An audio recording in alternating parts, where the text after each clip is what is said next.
Est-ce que toi aussi tu observes que les mots sont quotidiennement manipulés pour servir des idées? Que ce soit pour des combats idéologiques à grande échelle, ou pour de simples disputes en famille, donner aux mots un sens qui nous arrange est un bon moyen de gagner une joute rhétorique. Cependant, ces instrumentalisations peuvent paraître légitimes parce qu'elles se basent sur des principes qu'on est forcé de reconnaître. Le sens des mots évolue, ils peuvent être polysémiques ou avoir des définitions floues, ils peuvent avoir un rôle politique important.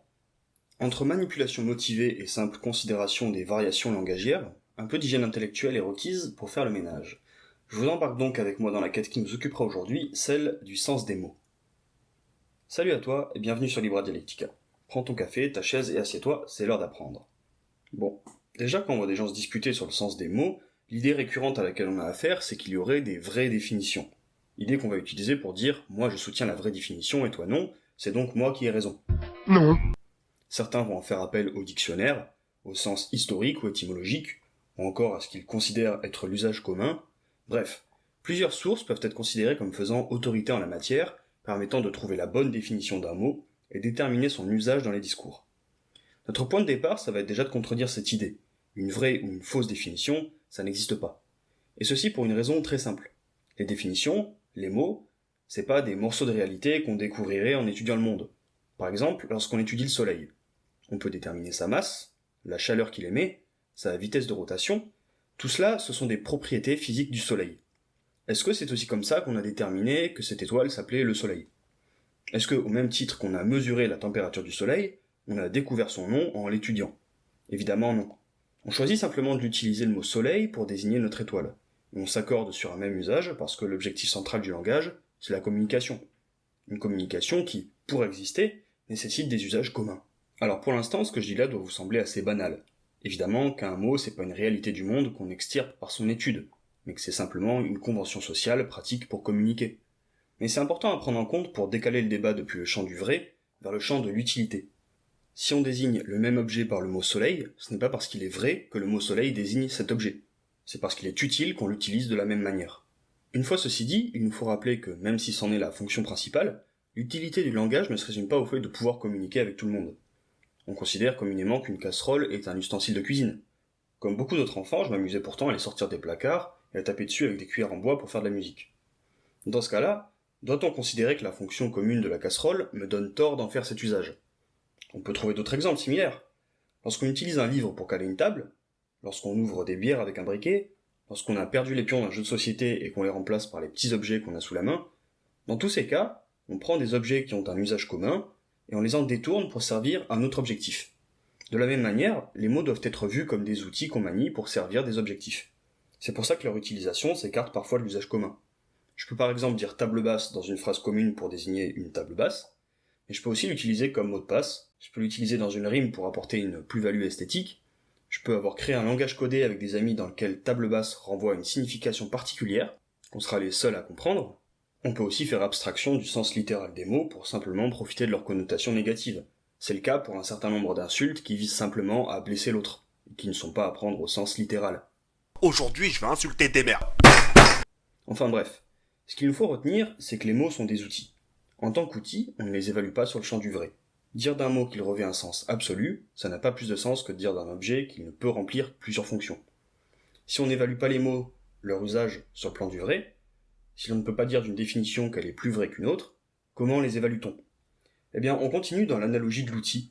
On les évalue par les objectifs qu'ils remplissent ou non dans un usage donné.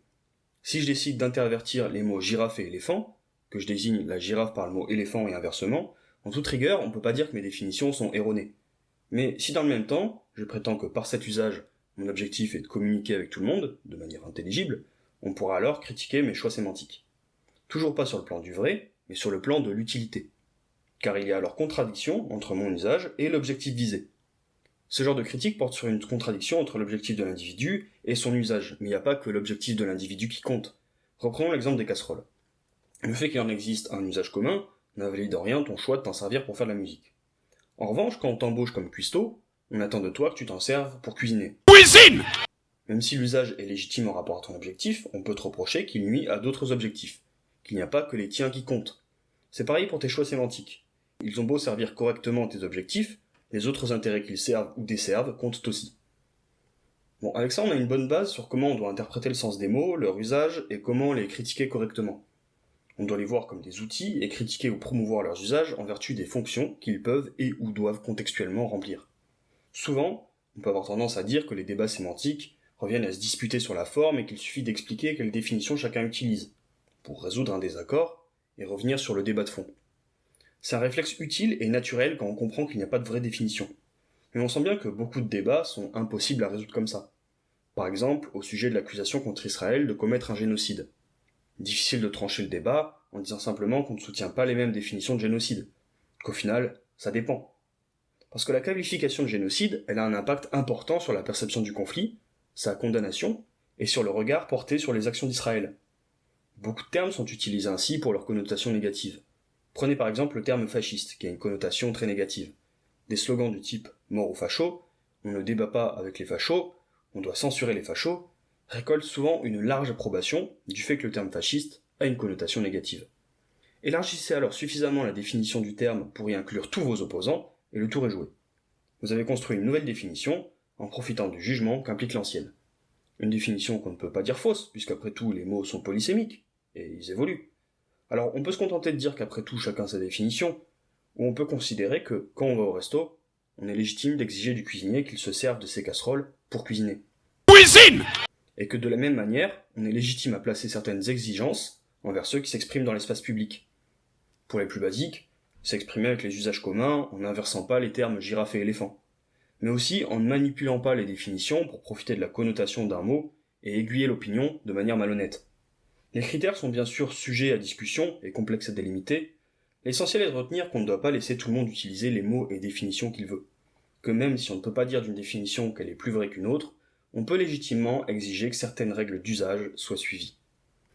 Voilà tout pour aujourd'hui. J'espère avoir réussi à dépeindre clairement l'équilibre à trouver entre le fait que les mots peuvent avoir des sens très variés et le fait qu'on ne doit pas pour autant s'affranchir de toute règle d'usage. Un équilibre nécessaire pour pas avoir une vision trop naïve du langage, où on limite le sens des mots aux définitions du dico, et nécessaire aussi pour éviter les usages malhonnêtes qu'on peut en faire. En tout cas, je vous invite à exprimer votre avis dans les commentaires, vous abonner, laisser un pouce bleu, et je vous dis à la prochaine sur Libra Dialectica.